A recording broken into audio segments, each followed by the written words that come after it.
શ્રી દ્વારા આજે આ હેલ્મેટનું વિતરણ કરવામાં આવેલ છે અને મારી રિક્વેસ્ટ જેટલા પણ આજે હેલ્મેટ વિતરણ કરવામાં આવેલ છે એને ઘરે નથી મૂકવી રાખા, પણ આપણે પહેરીને ચલાવશું તો એ વધારે સારું રહેશે। આ લોકોની સેફટી માટે છે। લોકોને એ સમજવું પડશે કે ભલે આપણે ટુ વ્હીલર ચલાવતા હોઈએ ત્યારે માણસની સેફટી સૌથી અગત્યની વસ્તુ જે છે માથું છે, અને જો એની સેફટી એમની સેફટી માટે કરવામાં આવેલ છે।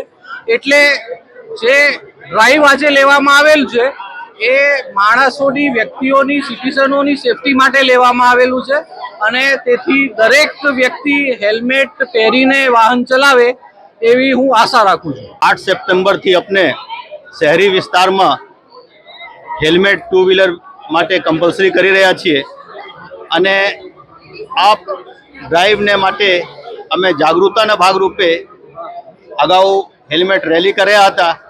આજ રોજ અહીંયા જિલ્લા ન્યાયાલયમાં અમે વકીલશ્રીઓને હેલ્મેટની વિતરણ આજે કરી રહ્યા છીએ અને બધા જુદી જુદી કાર્યક્રમો હજી 8 સપ્ટેમ્બર સુધી ચાલશે અને પછી 8 સપ્ટેમ્બરથી આપણે આમાં ચેકિંગ અને બાકી કાર્યવાહી જે છે આ કરવાના છીએ। બધા નાગરિકોને અનુરોધ છે કે આ લોકો પોતાને જિંદગીને માટે, પોતાને કંઈ એક્સિડન્ટ થાય ટુ વ્હીલર ચલાવતી વખતે તો માથુંમાં કંઈ ઇન્જરી નહીં થાય, જેને કારણે ફેટલ નહીં થાય, તે માટે આ જે પ્રયાસ છે આમાં સપોર્ટ કરે પોલીસને અને બાકીને, અને આપના પોતાના જિંદગીને સુરક્ષિત રાખે। ખાસ કરીને તાજેતરમાં જેટલા અકસ્માત થયા છે એનું પણ સર્વે કરવામાં આવ્યો છે। સર્વે થયો તો આજે કઈ રીતે?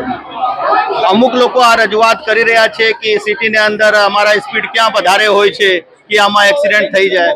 આપને પાસે આવા વિડીયો જ છે જેમાં આ બતાવે છે કે તમારા સ્પીડ ભલે ઓછા હોય લેકિન બીજા વાહન જો સ્પીડમાં આવતા અને તમને ઠોકર મારે અને તમે પડી જાઓ અને તમને માથામાં ઇન્જરી થાય તો તમારા ફેટલ થઈ જાય। જ્યારે આવા પણ વિડીયો છે જેમાં સ્પીડમાં તમે ચાલતા હોય પરંતુ હેલ્મેટ પહેરેલા હોય તો તમારા માથામાં ઇન્જરી નહીં થયા હોય અને તમે બચી ગયા હોય। તો આ માટે આવા દલીલો જે લોકો આપી રહ્યા છે કે સિટીની અંદર સ્પીડની નહીં હોય તો એક્સિડન્ટ થાય તો પણ અમે બચી જઈશું, આવા દલીલમાં નહીં પડતા અને પોતાના સેફટી માટે હેલ્મેટ વાપરો અને વાપરો અને વાપરો।